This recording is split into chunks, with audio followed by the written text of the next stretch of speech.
I know I have the best of time and space, and was never measured and never will be measured. I tramp a perpetual journey. Come, listen all.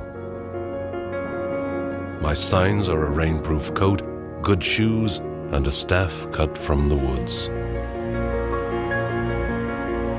My left hand hooking you round the waist, my right hand pointing to landscapes of continents and the public road.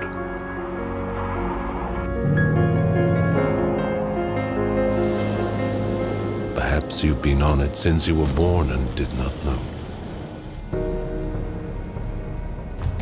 Perhaps it is everywhere, on water and on land.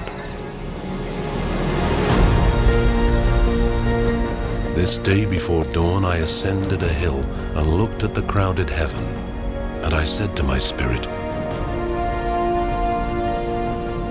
when we become the enfolders of those orbs and the pleasure and knowledge of everything in them, shall we be filled and satisfied then?